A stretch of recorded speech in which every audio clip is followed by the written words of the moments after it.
Because the reality is that in our culture, we think about music as entertainment and education, but we've all personally used music as a therapeutic tool, as a self-care tool. We may not have given it that kind of language, but we've all had that experience.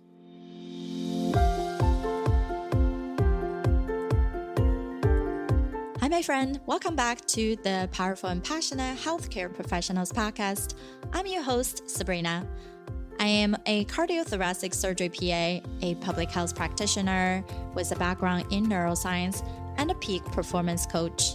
I'm here to empower you, an ambitious healthcare professional with a demanding career, just like me, to become a confident leader who are living fulfilled and purposeful so you can be both a powerhouse in your career and a passionate person in life without feeling overwhelmed, underappreciated, or undervalued. As a bonus, we're hosting an online summit just for you live starting on July 27th to August 1st with 18 experts in our field to give you a recharge in life. All the proceeds will be donated to the Brave of Heart Fund, which supports healthcare professionals and their family who has passed away due to COVID-19. But it is free to join, so hop over to sabrinarunbeck.com/summit to find out more. You can also see the link in our show note. In the meantime, let's continue our journey for your powerful and passionate life with today's episode.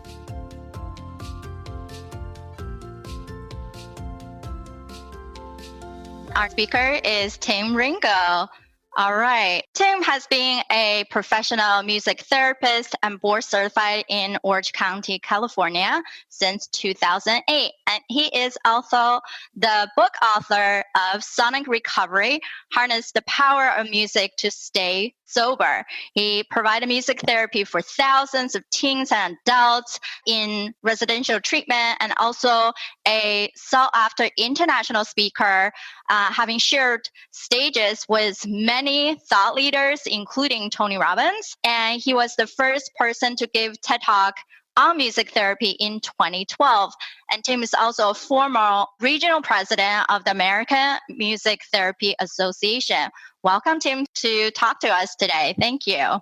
Thanks, Sabrina. Great. So, hi, everybody. Thanks for tuning in today. I'm so glad to share a little message with you about how to reach for music to relieve stress fast. Because no matter what you're committed to in this world, stress strikes. And when it does very specific things to your nervous system and takes the best parts of you offline. And most of us already know how good music is for our mood and for our spirit. But today I'm going to share with you a little bit about how important music is for your brain and your body to be able to operate from your best self physically. That's really the hidden piece of music therapy that people don't know about. And so it's exciting to share with you about music because I'm talking about a topic that most people already have a very personal relationship with and a very powerful relationship. So just, in the chat, just say, me, if you're someone who has been through a tough experience in your life, getting to share about music in a way that you're not familiar with. My goal today is that you'll leave this presentation feeling more confident to rely on and lean on music as a self-care tool rather than just entertainment or education. Because the reality is that in our culture, we think about music as entertainment and education, but we've all personally used music as a therapeutic tool, as a self-care tool. We may not have given it that kind of language, but we've all had that experience. And if you've ever prescribed yourself a playlist, you know what I'm talking about. This is always a fun question to ask a room when I'm at a conference is, was it mixtapes, like blank tapes? Was it blank CDs? Or was it digital playlists? Like, when did you come online? When you made your first custom curated playlist of music for you, what was the technology at the time that you used to prescribe yourself music? For me, it was definitely the boombox that had the dual cassette, and you would put the blank cassette B, right? You guys remember this? For those who don't remember this, this is like something you can see in the Smithsonian Museum. And then you'd hit play and record and pause on cassette B, and you'd just wait. You'd wait for your favorite song to come on the radio, that FM radio station. And as soon as it would come on, you'd hit the pause button and you'd capture it. You'd grab it. And then you might have a couple of cassettes that had like one song on it that you liked. So you'd put that in cassette A and you'd hit play and you'd unpause. And remember, and then they would talk over the intro. Yes. And that was the most annoying thing ever, right? Because they felt that they were allowed, DJs could talk all the way up until the first lyric. That drove me nuts. I thought that was the most disrespectful thing. It was old school trying to make these mixtapes back in the day. And today, with Spotify and with Apple Music, it's never been easier for us to prescribe ourselves music. And so I want you to just know that in the toolkit of all the ways that you can put yourself in a peak state and also reset yourself when you're out of a peak state, one of the ones that's nearest and dearest to your heart that is evidence-based and field tested is music. And so I want you to go forward today, reaching for music on a daily basis, not to consider yourself or become a musician, not to consider the idea of performing music. Forget all that. It's strictly about using it as a self-care tool to reduce your stress. I started music, my story, I was on stage when I was 4. So I sang a solo. I grew up Catholic, and my mom was the director of religious education in our church. And at 4, I'm singing at school a solo called I Want a Harmonica for Hanukkah, which, as you can imagine, the Catholic ladies had a field day with it. They thought that was hilarious that little Timmy is singing about a harmonica for Hanukkah. But the point was that I remember when I was in kindergarten, I remember walking out on the stage, and I remember that the stage was hollow because you'd hide like all the bleachers and stuff, and you'd hide chairs under there. And so I remember feeling the hollowness of the stage. And when I would step, it would make this little boom under my feet. And it was like this tactile auditory experience that primed me and prepped me. And at 4, I remember going, ooh, something cool is about to happen. And I've never forgotten that feeling. And now, 43 years later, I'm on stages around the world speaking to people about how to reach for music. And when I'm on a physical stage, I walk up those steps and I feel that hollow littleness, and I know right away I'm at home. And I knew it. I just knew it when I was a kid. I can't explain it. I just knew. It was like, this is where you're supposed to be. You know, I was a straight A student in music, but only music, because I just really didn't care about anything else like I cared for music. And it brought me mountaintop experiences. I got to sing for the Pope when I was 16 in St. Peter's Square. And I was just like, this is awesome. But really the moment that changed everything for me was when I was 22. And I'm at a concert, having a great time, right? Just like we all do at a concert, feeling that energy. It's like, yeah. And meanwhile, just a few miles away, my 5 best friends were just murdered. You guys, I went to 5 funerals in 4 days. It was like Groundhog's Day from hell. It was just the most painful. It was beyond anything. Like, they didn't even write Hollywood stories like that because that would just be too cruel. So you just didn't read about things like that happening. I grew up in like a really safe town, like nothing like that ever happened. And my whole world crashed. And I drank and I smoked and I watched TV. And when I mean smoked, I don't mean cigarettes. And I, porn, everything I could get, my eyes, my hands, I could put into my system to try to numb the trauma and the pain. I tried it all and nothing worked. I was in pain all the time. I even sang at my friends' funerals a song I had already written for them and had sang to them on open mic nights, night after night, week after week. That didn't even come from me. But what did was that I went and saw someone else play music for me. And now he was just playing a concert, but it was for me that night. And for the first 2 hours since I got the news, I found peace. When nothing else worked, the music did. And that took music into a whole new category of personal power for me. It was no longer about performance. It was no longer about stages. It was no longer about audiences. It was about transformation, and it was about peace. And I didn't know what I was going to do with it, but I knew in that moment that the purpose of my life was to heal others with music. And now today, my company provides music therapy we do over 200 hours a month of music therapy groups for children, for teens, for adults, even the elderly. Well, we were until COVID-19, till the lockdown. We're on hold with some of those populations for obvious reasons. But that's what I do. That's my company. And that's, I went back to school to find a way to use music in a clinical, evidence-based, healthy way to help others.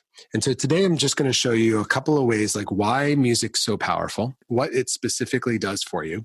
I'm going to show you one really powerful way to reach for it. So there's an acronym in my book called SOBER. And people think of the word sober as like, don't drink. Right? I get it. But really, it's an acronym that's far more useful. SOBER really means stay present, open up, be creative, escape stress, and reconnect. Those are the things that music allows us to do. It allows us to stay present. So when you are tripping out about what you've got to do in the future, or you're ruminating or frustrated about what's happened in the past, you're not present. Your thoughts are not where your body is. And you don't have any control over the future or the past. Your brain knows it. It's very stressful. So it's very disempowering to be spending all your time out of the present moment, because the present moment is where you can move your body. It's where you can actually control your focus on making things happen. It's where you can control what you put in your mouth, who you are around physically, or what you're around physically. Those are all things that you can manipulate, but only in the present moment. So music, when you try to engage with it, the beat is happening now. It's happening in the present moment. So in order to actually copy or connect with the music with your body, it requires, you got to think about it. If you just listen to music, that can take you all kinds of places, right? You're driving down the road, a song comes on, takes you back into the past. But when you're trying to sing along or tap along to engage with the music in some way, pulls you right back into the present moment.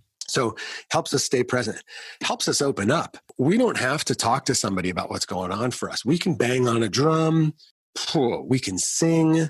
And when we do that, it actually expresses the emotions inside of us without having to use words. Because with words, you got to have the right words and you got to have the right listener. Otherwise, words are a toll booth, not a bridge. So music allows us to open up in ways that nothing else does.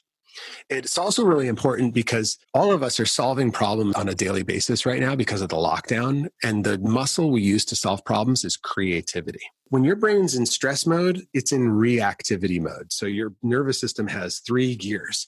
And so when you're let's see if I can get this right, because I'm in mirror mode. Sabrina, here you go. You ready? There you go. So you've got your default mode, you've got stressed, which is fight, flight, and then you've got trauma. So you've got your ventral vagus, parasympathetic, sympathetic, and then dorsal vagus. And so that's the polyvagal theory in motion. So you got 3 gears. When you're at your best, you're in default mode. When you get stressed, click, you move into sympathetic nervous system response. Now you're in reactivity mode. And your prefrontal cortex, which is where you do your creativity and your executive thinking, actually gets turned off. And your amygdala, which is your old reptilian brain, takes over and tries to solve the problems in the present moment based on whatever makes you feel better right now. Has no access to the past or the future. And that's why we make a lot of dumb decisions when we're stressed, because the amygdala can't consider future consequences. So when we listen to music and we engage with music, there we go, click, it pulls us back into creativity mode. So it restores our prefrontal cortex so that we can think more creatively about the problems we're facing. So it actually gives us back one of the best resources we have in our brain to be solving problems. So that's why we want to reach for music, because when we're creative, we're problem solving. So creativity, we usually just think about it in the arts, but it's far more relevant than that. And then we just need tools to escape the stress. And let's be honest, sometimes the stress is in the present moment. And who remembers, Calgon, take me away? Just throw in the chat. Come on, once again, I'm dating myself. Go me, if you remember that commercial. Yeah, it was just this honest thing, which is when you're stressed, you just want to escape. But where are you going to go? You can't go anywhere. It's lockdown mode. So you need a tool where you can safely leave the present moment without reaching for your fridge, without reaching for the pantry or the phone or the Netflix button or Candy Crush Saga or video games or whatever it is you reach for when you get stressed. Everybody reaches for something when they get stressed. It's a normal, natural response of the nervous system. So if you find yourself stress eating, don't shame yourself. If you find yourself binge watching Netflix, don't shame yourself. The shame won't stop the behavior. It won't make you feel any better. It's a normal response to stress. I think that's a really important thing for each one of us to remember, is that the stressed brain craves by design. So what you have to do is just have a plan. Well, what can I reach for? Because my brain wants me to reach for something. And in my book, I show you 4 ways that you can reach for music in healthy ways. 4 different ways that you can reach for music. So depending on the moment, one of them you might not feel like doing, but another one, oh, I could do that. The last thing music allows us to do besides escape that stress is just reconnect. We can connect with something outside of ourselves that we trust. Music's been there for us. It doesn't backstab us. It doesn't stop playing if we can't keep the beat, remember the lyrics, or hit the note. It just totally accepts us exactly where we're at. So it's a safe tool to connect with so we don't feel alone. All right, so that's the SOBER acronym. And the number one thing I want to share with you today about how to reach for music is a tool, a very specific tool that I've created called the relaxation vacation. And that tool just allows you, through me, to leave the present moment and go back to a time in your past where you were happy, healthy, safe, and connected. And then using a very specific tempo of music, it helps slow down your nervous system, reset your stress response, avoid negative experiences in the past. Because, the brain's designed to remember the negative ones. It's not designed to remember the positive ones. So you need a little help. So I walk you through your past and you find the experiences where you felt most empowered. And then I actually walk you through a very specific recall protocol where you experience it now. And then I walk you back so that you have the same feelings in your body in the present as you did in that peak moment. So you can borrow from like snapshots of your past, your peak state, and bring it back into the present moment using music. So I want to give you a free gift, and it's my relaxation vacation. It's a meditation that I've been doing for 11 years with thousands of patients and clients. And I've recorded it, and I'm going to give it to you free. It's just at sonicrecovery.com. Go ahead and grab the relaxation vacation. That way you can use that anytime you feel stress strike. You can just take a break, go into a room, put in your earbuds, follow the meditation, and it'll bring you back to your best self. And you'll come back ready to serve and ready to be powerful. Okay? Easy tool to use. So with that, we'll wrap it up. And I'll say, sometimes we got to lean on our friends, we got to lean on our family, we got to lean on our pets, we got to lean on technology. But my mantra is that I lean on you and you lean on me, and we don't keep score. That's community. And that's what you have right here in this room. This is community, and this is how we do life. All right. So thank you so much for letting me be with you today. If you have any questions or you want to reach out to me, you can find me on Facebook. You can hit me at tim@timringgold.com. It's my email address. I'd be honored to serve you. Thanks, Tim. That's wonderful. Hey, my friend, how are you? How did you like this episode? Did you love it? If you do, please subscribe to our show so you can continue to build your mental intelligence. And I do have a big ask. This ask is really not for me, but for everybody else out there. We want to hear your thoughts and your stories, because those words and thoughts deserve to be shared.